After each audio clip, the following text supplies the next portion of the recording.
Chelsea go fourth in the English Premier League. A hard-fought 1-0 victory over Leicester City. Marc Cucurella was a machine defensively in the attack with the all-important goal. Back-to-back victories now in the Premier League for Chelsea. Of course, that sandwich in between a really important Conference League tie as well. But it is job done. Not the greatest of performances. And I'm talking more, not the most deadly in front of goal as we've seen Chelsea this season. But I think the context of what they've been through the last 2 months, Chelsea fans will take this. They'll take the 3 points. They'll get themselves into those Champions League spots and hope things get better. Tottenham, look, they walk away with a 2-2 draw. You can never begrudge that. How that happened, ironically, down to a very fluky goal. And Kepa doing Kepa things in goal for Bournemouth.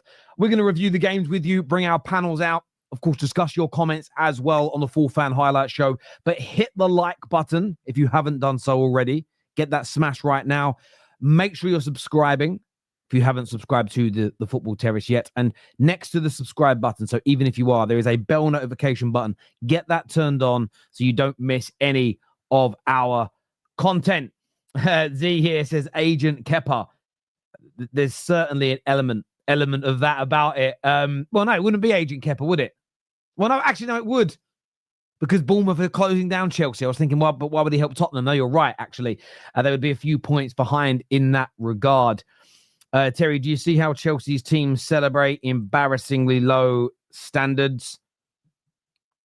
I disagree. I think the Chelsea players, the manager, I think every Chelsea fan worth their salt should be acutely aware that Champions League football helps you progress. Helps you progress. Because I think your owners will continue to spend money.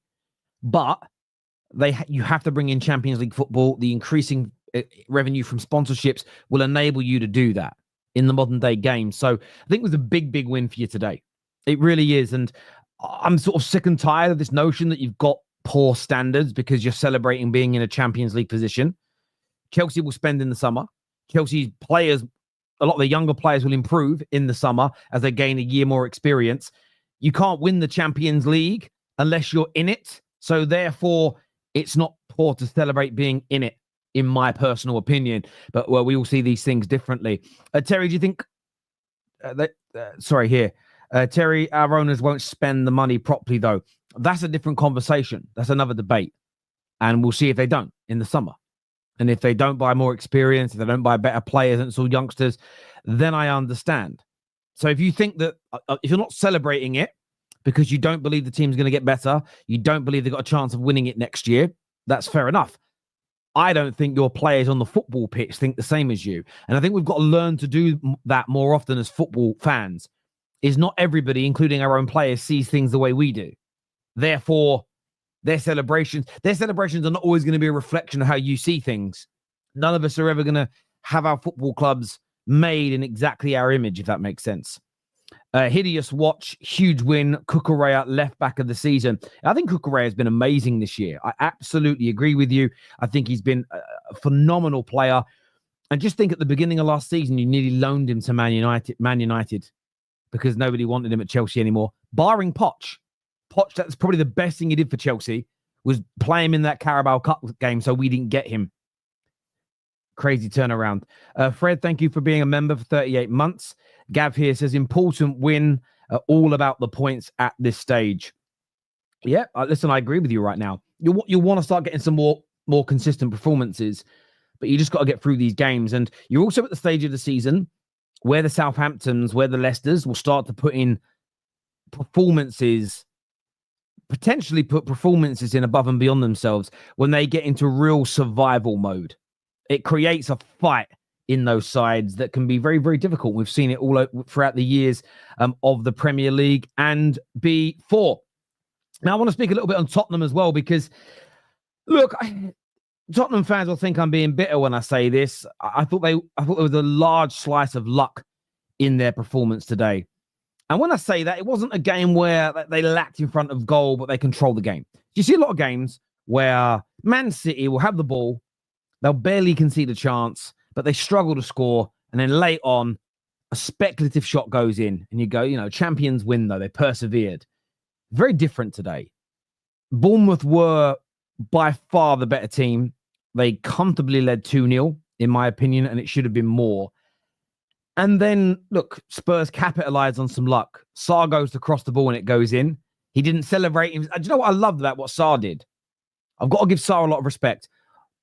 One of the things I love about tennis, if a tennis player hits a shot that catches the net and then drops down, they never celebrate the point. They almost embarrassingly apologize that they got it. I always felt that I'd love to see footballers do that. I love that gesture, just as me as a sports person. It was an accident, but you got it, as an example. Sarr did that today, and I thought it was really valiant of him. He just sort of celebrated, but it was like, yeah, I didn't mean it, but it's a goal. And then Kepa happened. Do you know what's really annoying about the penalty? Just as a football fan, Son's first touch was awful. He's going away from goal. There's zero danger. And then up steps Kepa. What's he doing? And look, when you slow it down, Son does slightly dive. His body's already at this angle before the contact. He leaves his leg dragging. But that's what he's going to do. Kepa just doesn't need to do that in any capacity. He really doesn't need to do it in any capacity, in any way, in any shape, or in any form. He just doesn't. Fair enough to Son. He steps up and scores a kind of Panenka. Good penalty. Then Bournemouth have chances at the other end. They could have won it. And I think Spurs tonight will be thanking their lucky stars that they got a draw. Their fans should be chuffed they got a draw in terms of the game state. But look, their fans won't be happy. They were booing at half-time. I think when the euphoria of coming back wears off, there's going to be an inquest. The game against AZ this Thursday is gargantuan now. But, look, I thought Bournemouth played really well. Fair play to Tottenham for coming back. But honestly, I hope my team has that kind of luck today. I really hope it is. I couldn't believe it. I was sitting against 2-2. And I don't begrudge anybody. I'm not saying I don't want to use the word don't deserve it. But I think a lot of Spurs fans will be sitting there like, I don't know how we got out of that one. How did we get out of that one? But there we go. A comment here from Jerome, who's a Spurs fan, says, got very lucky today. Oh, there we go. Got very lucky today against a very, very good Bournemouth team. I still take the draw, but we were terrible again. And I understand you feeling that way, mate. I really understand you seeing it in that way. I really, really do. I really do. And I think you're being very fair when you say that. And again, if you would have been pinning them back the whole game, playing well, dominating the game, barely conceding the chance, and then Sarr scores that goal, I'd probably be less inclined to say lucky, if that makes sense. But it was just, even the run of play after the goal, I couldn't believe it. Really couldn't believe it. And Bournemouth will be feeling it tonight. They really will. But you're always an honest guy, Jerome. To be fair with you, you always are. Good luck, Terry, against Arsenal. Look, they've even gone and got Martinelli back today. I've seen the pace in my side today as well. People will say, it's funny really, because some gooners accused me of making excuses on the Top 6 show Friday when I said I don't see how we win. I just think that the copium that I know they've got their injury problems, but their front line's better than ours even after the injury problems, right? Plus, we've got our own issues. I cannot see a Man United victory today. Could we stink a draw if Arsenal are not clinical? Potentially. But I don't see much hope for us today. But we'll be covering that game properly later. Bad luck, Terry, against Arsenal. I appreciate that. And listen, I hope your prediction comes true, but I doubt it, Mr. Patel. I doubt it indeed. Ronin's coming to join me now. Chelsea fan on the show. Welcome back, my friend. Congratulations on the win. What did you make of your Chelsea side today, mate? I got the job done. It was sloppy, but I just want to say before anything, I want to say thank you to Brighton because Cucurella and Caicedo today saved the day. Cucurella's looking like Roberto Carlos out there, and Palmer missed a penalty. It's just everything went wrong that could have went wrong, and we still pulled off the victory. Pretty satisfied with that. What I saw the most though is the glaring need for number 9. I'm watching all the different options they tried up top, and it was just. Offense is dysfunctional. It's not. We don't have an attack without a true 9. And as much as people gave, Nicholas Jackson all type of, crap. He really did pull together the attack, whether it was the hold up, build up, even his scoring. He scored quite a few goals for what he was given credit for. And, I thought Leicester played well. I definitely thought they played better than I thought they would. And I'm just happy to pull off the win and be back in the top 4 again, right? So protest that. I can understand the disappointment from the fans and what they thought was going to happen and what they wanted to happen and what actually happened, but you can't argue with results. And, being in the top 4 at this point in the season right now, I mean, what do you want? The team was ripped apart a few years ago. So that's where I'm at. Look, I think being in the Champions League is very important for you in terms of further investment and everything else that comes with it. I wanted to ask you today about Cole Palmer because he was substituted and went straight down the tunnel, potentially an injury, maybe frustration at his performance, but he missed the penalty. And it was another game where he was just not at his normal level. Do you think, and there's a lot of suggestions online from Chelsea fans suggesting this, do you feel that maybe it's time to give him a bit of a rest, maybe put him on the bench for a few games, potentially put Nkunku into his natural position as an example and give him a go in that kind of secondary striker 10 position? Would you do that, or would you just keep playing Palmer regardless of form until he finds his feet again? I'm not going to pretend to be a manager at all. And so from a fan's perspective, naturally you say, yeah, give him a rest. But I think at Palmer's level and where he's at right now, even though he's young, you leave it up to him. You have that conversation. You say, hey, how's it going? You're struggling a little bit out there. You missed a pen. Yeah, missed a pen. It was a good save. I thought the keeper did a lot in the build-up to that to create that, but that's never affected Palmer before, which is the difference. Now he's, that whole cool, nothing bothers me attitude is kind of, it's showing that it's not there anymore right now. And, it's natural to struggle for every player. And, prime Cristiano Ronaldo struggled. So I think what he is as a young player is he's in a position where now he has to adjust to the struggle. Build and get better is what the greatest players do, and then come back and reinvent himself a little bit. They certainly do, and I'm never going to jump on this bandwagon that Palmer was a hype job. I've seen too much quality from him. What I would say, though, is if you just mentioned Cristiano Ronaldo, he was at my club between the age of 18 and 24.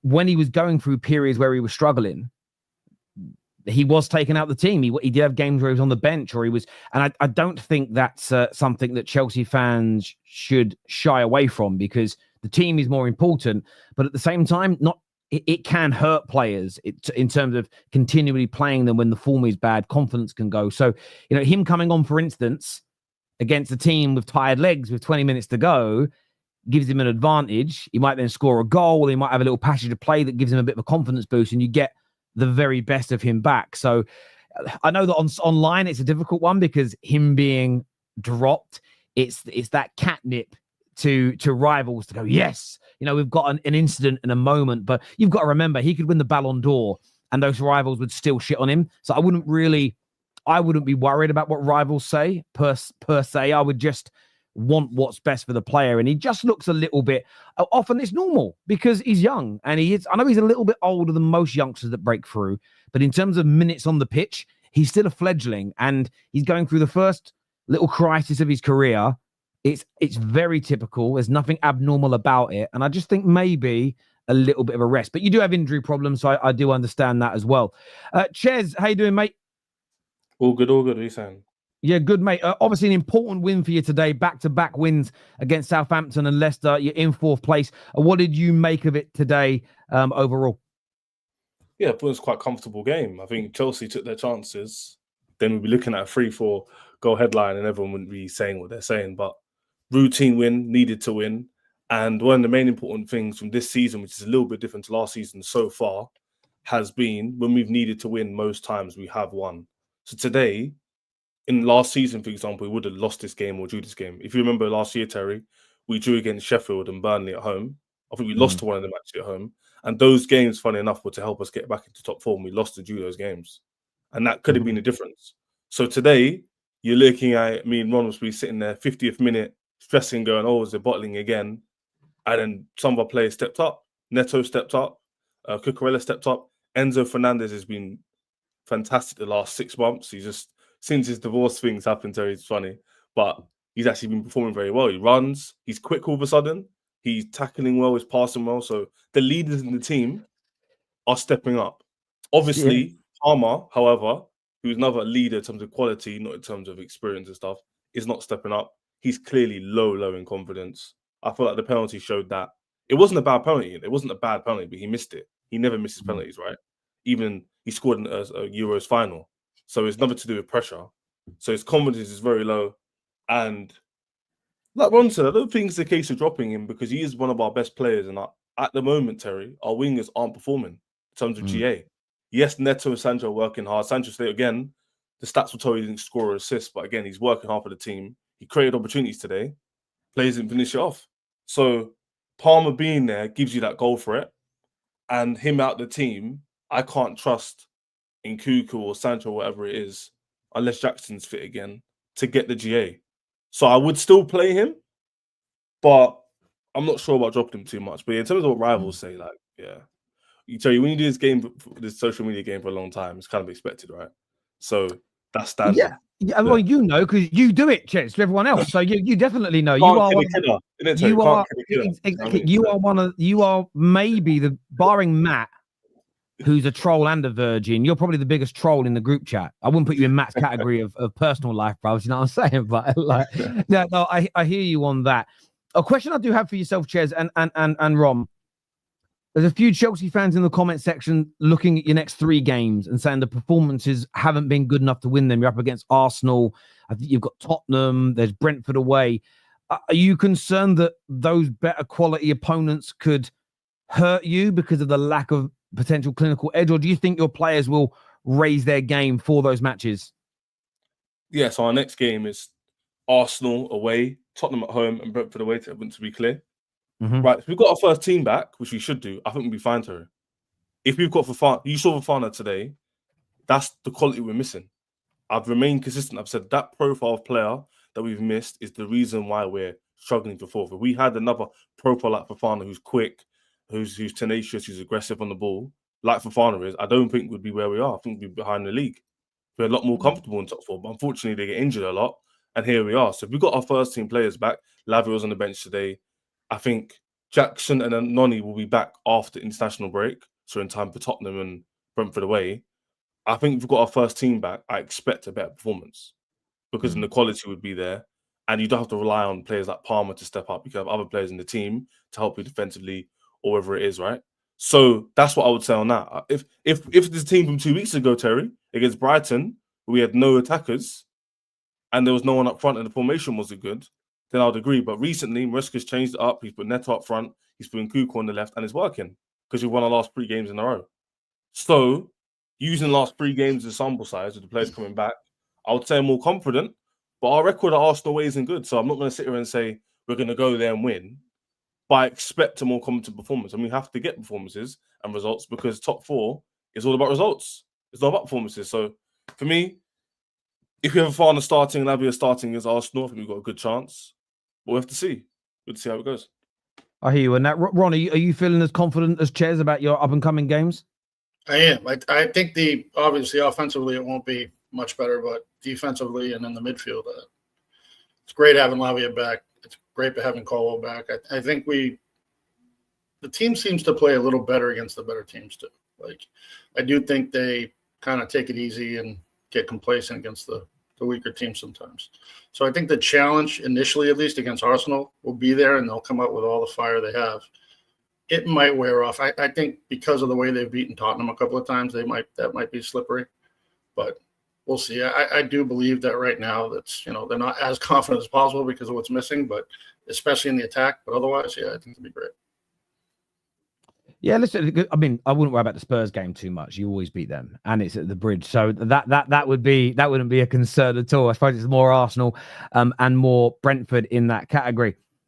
Jerome, you talk about the United game, so I can see a defensive masterclass. Look, maybe if Lissandro Martinez and Maguire with it, we've got Victor Lindelof starting today, a young Lenny Yoro, and De Ligt. So again, you've got people can do the excuses up all they want. It's United's team lacks pace. The majority of our better players are out injured. I wouldn't be banking on any masterclasses today, personally. I hope you're right, Jerome. Listen, I'd love it, but I don't have confidence in that. But again, you ain't a Man United fan, Jerome, so you don't feel the pressure like I am right now. Gentlemen, I want to thank you both for coming on. I'm going to go and get prepped and watch that game. I want to thank all of the viewers and all of the super chatters. Actually, sorry, Deshaun here says, up the Chelsea, proud performance, sick of some fans, is what Deshaun says here. Look, Chelsea fans are definitely divided right now. I feel that there is almost this, with some of the, I'm not saying the protest per se. I feel like some of the way some Chelsea fans have been talking recently, you win 3 games on the bounce, but because of the way they've been talking, they almost find themselves in a position where they can't celebrate because celebrating those wins goes against their own prediction and their own kind of agenda at the moment. The same fans that protested, Terry, the same fans that were saying we got a Chelsea back in the away end, I think, at Everton. Do you know that? It's the same fans. So that's all I need to say. That's literally it. So it's just interesting how things can change. If Chelsea get top 4, then I wonder what they'll say. They'll probably move the goalpost and say we should be challenging. We'll see how it happens. We'll see.